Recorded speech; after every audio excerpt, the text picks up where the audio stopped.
பாவத்தில் வாழ்ந்து கொண்டிருந்தவள், ஒரு விபச்சார ஸ்திரீ என்று வேதம் சொல்கிறது. இவன் பிசாசு பிடியினால் அகப்பட்டிருந்தவள் என்று வேதம் சொல்கிறது.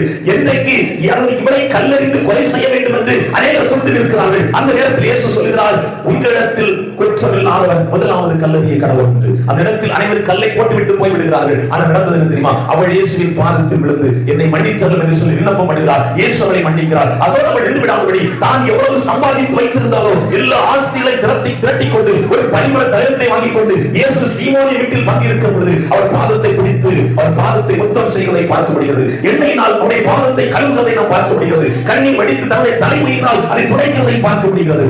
அதோடு நின்று விடாதபடி இயேசு வருகிறார். மார்த்தாள் மரியாதை சந்திக்கும்படியாக அங்கே லாசர் வீட்டுக்கு வருகிறார். அதே மரியாதை தான் அது. நல்ல ஒரு விபச்சார ஸ்திரீ, பிசாசு பிடித்தவள், அவள் விபச்சாரி என்று கொலை செய்யும்படியாக திட்டமிட்டவர்கள். ஆனால் அங்கு அவளுடைய பாவத்தை அவள் இப்படி சொல்லாது, அவர்கள் உன்னை நியாயம் தீர்க்கவில்லை, நானும் உன்னை நியாயம் தீர்க்கவில்லை. நியாயம் தீர்க்கிற முழு அதிகாரம் அவர் கொடுக்கப்பட்டிருந்த போதும், ஸ்திரீயே உனக்கு உன்னுடைய பாவங்கள் உனக்கு மன்னிக்கப்பட்டது, இனி நீ பாவம் செய்யாதே. பாருங்க, அவள் திருநங்கை ஒரு நாள் பாத்தீங்கன்னா ஆண்டவர் லாசர் வீட்டுக்கு வருகிறார். அங்கே மார்த்தாள் மரியாள் பாதத்தை பிடித்துக் கொள்கிறார். லாசர் வைத்து போகிறார், பாதத்தை பிடித்துக் கொள்கிறார். இங்க 3 நாள் இயேசுவை காணல.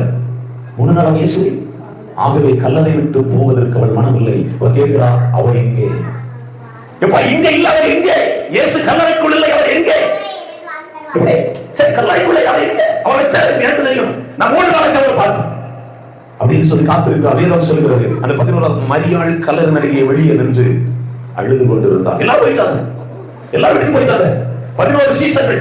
எத்தனை வாசல்ல பேதுரு தன்னோடு 4 பேரை கூட்டி போய் மீன் பிடிக்க போயிடுவான். எம்மாவுக்கு 2 சீசர்கள் புறப்பட்டு போயிடுவார்கள்.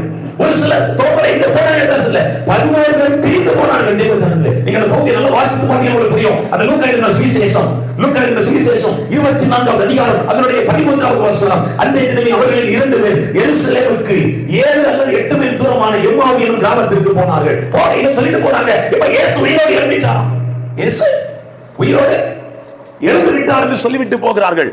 ஹல்லேலூயா. வேதம் சொல்கிற தேவஜனங்களே, ஏன் உங்கள் கண்கள் மறைக்கப்பட்டிருந்தது? இயேசு உயிரோடு இருக்கிறார் என்பதை நம்ப முடியாத மாறுபாடான சந்ததிகள் என்று வேதம் சொல்கிறது. அதனால 25வது வசனத்தில் சொல்லுவாரு, அப்பொழுது அவர் அவர்களை நோக்கி, தீர்க்கதரிசிகள் சொன்ன யாவையும் விசுவாசிக்கிறதற்கு புத்தி இல்லாத இருதயம் உள்ளவர்களே. யார் சொல்றாரு? தன்னோடு இருந்த சீஷர்களை பார்த்து 2 பேர் எம்மாவுக்கு புறப்பட்டு போகிறார்கள். போகிற வழியில் இயேசு அவர்கள் போகிறார். அங்கே வேதம் சொல்கிறது, மரியாளே ரபூனி. எப்படி அவர் இருதை பாருங்க, யோசிச்சு பாருங்க. நான் சொல்லடா, இந்த மரியாளை போல் நாம் இருக்க வேண்டும். பாவத்தில் நம்மளை விடுவித்திருக்கிறார், சாபத்தில் நம்மளை விடுவித்திருக்கிறார், போராட்டங்கள் நம்மளை விடுவித்திருக்கிறார், எத்தனையோ பிரச்சனை நம்மளை விடுவித்திருக்கிறார். ஆனா இயேசுவை எப்படி தேடிக் கொண்டிருக்கிறோம்?